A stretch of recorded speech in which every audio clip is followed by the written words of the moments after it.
Welcome to grandmother tips. ഇന്നത്തെ വീഡിയോയിൽ നിങ്ങൾക്ക് അത് നമ്പനയിൽ കണ്ടപ്പോൾ തന്നെ മനസ്സിലായിട്ടുണ്ടാവും. ആകെ അഴുക്കൊക്കെ പിടിച്ചിരിക്കുന്ന എൻ്റെ മിക്സിയാണ്. ഇപ്പം ഇന്ന് പ്രത്യേകിച്ച് ഇന്ന് ഗരം മസാലയൊക്കെ പിടിച്ചു, പിന്നെ കുറച്ച് ദിവസം കേക്ക് ഒക്കെ ഉണ്ടാക്കുന്ന പരിപാടിയാണ്. അപ്പോൾ ഇത് മൊത്തത്തിലൊന്ന് വൃത്തികേടായിട്ടുണ്ട്. അപ്പോൾ ഇതെങ്ങനെ നമുക്ക് ക്ലീൻ ചെയ്തെടുക്കാൻ നോക്കാം. അപ്പോൾ സാധാരണ എല്ലാവരും ബേക്കിംഗ് സോഡയും ഇതൊക്കെ വെച്ചിട്ടാണ്, അങ്ങനെയൊന്നുമല്ല പണ്ടുള്ള നമ്മുടെ വീട്ടിലുള്ള അമ്മമാർ ക്ലീനിങ് ചെയ്യുന്നത്. ബേക്കിംഗ് സോഡ ഒന്നും വെച്ചിട്ടല്ല, നമ്മുടെ വീട്ടിലുള്ള സാധനങ്ങൾ വെച്ചിട്ട് തന്നെ ചെയ്തുകൊണ്ടിരുന്നത്. ഒന്നില്ലെങ്കിൽ നമ്മൾ ഡിഷ് വാഷ് ലിക്വിഡ് എടുത്ത് ചെയ്യാറുണ്ട്. അതല്ലാന്നുണ്ടെങ്കിൽ ഷാമ്പൂ ഉണ്ടെങ്കിൽ ഷാമ്പൂ എടുക്കുക. അപ്പോൾ ഞാനിപ്പോൾ എടുക്കുന്നത് ഷാമ്പൂ ആണ് എടുത്തിരിക്കുന്നത്. അപ്പോൾ കുറച്ച് ഷാമ്പൂ എടുത്തിട്ട് നമ്മളതിലൊന്ന് കുറച്ച് മതി ഒഴിച്ചു കൊടുത്തിട്ടുണ്ട്. പിന്നെ വെള്ളം കൂടി മിക്സ് ചെയ്യുക. ഇടയ്ക്കൊക്കെ ക്ലീൻ ചെയ്യണം. ആക്ച്വലി നിങ്ങൾക്ക് അറിയാമല്ലോ, നമ്മൾ ചാനലും ഇതൊക്കെ ഉള്ളവർക്കെല്ലാം ഒരുമിച്ചങ്ങ് പറ്റില്ല. അതാണ് പറ്റിപ്പോയത്. നല്ലവണ്ണം ഒന്ന് ഇളക്കാം. ഓക്കെ,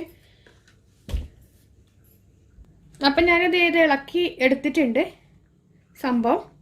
പിന്നെ ഞാനിത് വാഷ് ബേസിനകത്ത് വെച്ചു, കാരണം ഇത് നിറച്ച് ചളിയുള്ളതുകൊണ്ട് നമുക്ക് അഴുക്ക് നല്ലതല്ലേ. അപ്പോൾ കുറച്ചുകൂടി പോകണമെങ്കിൽ ഇങ്ങനെ ചെയ്യണം നല്ല. എന്നിട്ടൊരു ബ്രഷ് എടുത്തിട്ട് നമ്മൾ ഇതിങ്ങനെ ആക്കി കൊടുത്താൽ മതി. ഒന്ന് വേണമെങ്കിൽ ഒരു 5 മിനിറ്റ് ഇത് നമ്മൾ ഇതൊന്ന് തേച്ച് ഒന്ന് വെച്ച ശേഷം പിന്നെ നമുക്ക് കഴുകിയെടുത്താലും മതി. കണ്ടില്ലേ, ഇങ്ങനെ ആക്കിയാൽ തന്നെ അങ്ങ് പോയിക്കോളൂ, അല്ലാതെ വേറെ ഒന്നും ആവശ്യമില്ല. അപ്പം ഇതിൻ്റെ ഉള്ളിലൊക്കെ നിറച്ച് അഴുക്കാണ്. അപ്പം നമ്മൾ ഇതിൽ ഇങ്ങനെ മുക്കിയിട്ടങ്ങ് ഇതാക്കാം.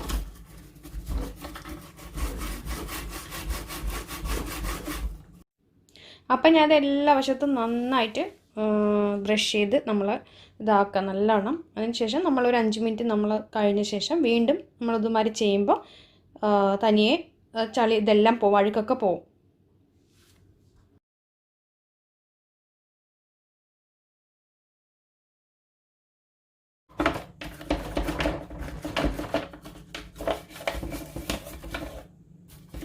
അപ്പോൾ ഇതൊന്ന് തേച്ച് വെച്ചിട്ടുണ്ട്. ഒരു 10 മിനിറ്റ് കഴിയുമ്പോഴേക്കും ഈ ചളിയൊക്കെ ഒന്ന് കുതിർന്ന് നമുക്ക് എടുക്കാൻ പറ്റുന്ന പാകത്തിനായിട്ടുണ്ടാവും.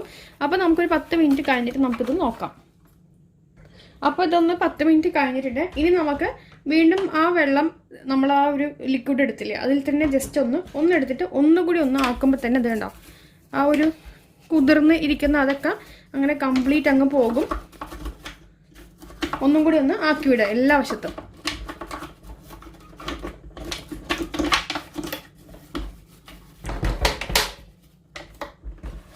അപ്പോൾ ഞാൻ എല്ലാ സ്ഥലത്തും ആക്കിയിട്ടുണ്ട്. ഇനി നമുക്ക് ഒരു നനഞ്ഞൊരു തുണിയാണ് ഞാൻ എടുത്തിരിക്കുന്നത്. നനഞ്ഞ ഒരു തുണി എടുത്തിട്ട് നമ്മൾ വെള്ളമൊന്നും ഒഴിക്കാൻ പാടില്ലല്ലോ അല്ലേ, ഉള്ളിൽ മോട്ടറല്ലേ. അപ്പോൾ നനഞ്ഞ ഒരു തുണി വെച്ചിട്ട് നമുക്കിതൊന്ന് തുടച്ചെടുക്കാം ആദ്യം.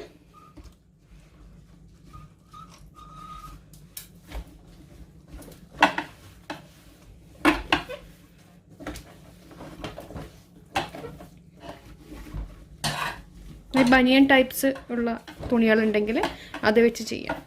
അപ്പോൾ ഇനി നമ്മളിത് ഒന്നും കൂടി തുണി ഒന്ന് കഴുകാം. അപ്പം ഞാനിത് നനഞ്ഞ തുണി ഒന്നും കൂടി കഴുകിയെടുത്ത് നമ്മൾ ജസ്റ്റ് ഒന്ന് തുടച്ച് വിടാം.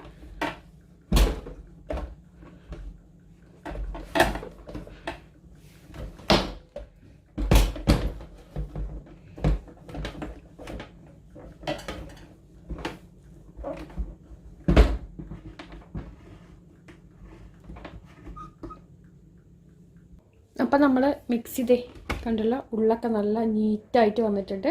ഉൾവശത്തൊക്കെ ഇതൊന്നും പോകുന്നില്ല, അതൊക്കെ അതിൻ്റെ ഉള്ളിലുള്ളതാട്ടോ, അതൊന്നും പോകുന്നില്ല. അപ്പോൾ സംഭവമായിട്ടുണ്ട്. അതേപോലെ തന്നെ ഈ ഹോൾസ് എല്ലാം ചളിയുന്നത് അതെല്ലാം കറക്റ്റ് നല്ല നീറ്റായി വന്നിട്ടുണ്ട്. പിന്നെ നമ്മളിതിൻ്റെ വയറെല്ലാം തുടച്ചു ഇതായി. ഇനി ഒറ്റ സ്ഥലത്ത് മാത്രം നമ്മൾ തുടയ്ക്കാനുണ്ട്. ഇനി അതിൻ്റെ അടിവശത്ത് നമ്മൾ വെള്ളമൊന്നും ഒഴിക്കരുത്. നമ്മളൊരു നനഞ്ഞ തുണി വെച്ചിട്ട് ജസ്റ്റ് ഇങ്ങനെയൊന്ന് ആക്കി കൊടുത്താൽ മതി. വെള്ളം ഒഴിക്കരുത്, കാരണം അതിൻ്റെ മോട്ടറൊക്കെ അടിവശത്തുള്ളതാണ്. പിന്നെ ഈ മിക്സി നമ്മൾ വാഷ് ബേസിനിലൊക്കെ വെക്കുകയാണെങ്കിൽ നമ്മൾ ഇങ്ങനത്തെ ഒരു ഇതുണ്ടെങ്കിൽ മാത്രം വെക്കാൻ പാടുള്ളൂ, അല്ലെങ്കിൽ അതിൽ വെള്ളം ഉള്ളിലേക്ക് കയറും. ഓക്കെ, അപ്പം നമ്മൾ ഇതും കൂടി ജസ്റ്റ് തുടച്ച് വിടണം. ഓക്കെ, അപ്പോൾ വീഡിയോ ഇഷ്ടമെങ്കിൽ ലൈക്ക് ചെയ്യാനും ഷെയർ ചെയ്യാനും മറക്കരുത്. എല്ലാവരും ചാനൽ സബ്സ്ക്രൈബ് ചെയ്യാനും തൊട്ടടുത്തുള്ള ബെല്ലൈക്കൺ പ്രസ് ചെയ്യാനും മറക്കരുത്. നെക്സ്റ്റ് നല്ല വീഡിയോ ആയിട്ട് അപ്പോൾ കാണാം ഫ്രണ്ട്സ്. Thank you.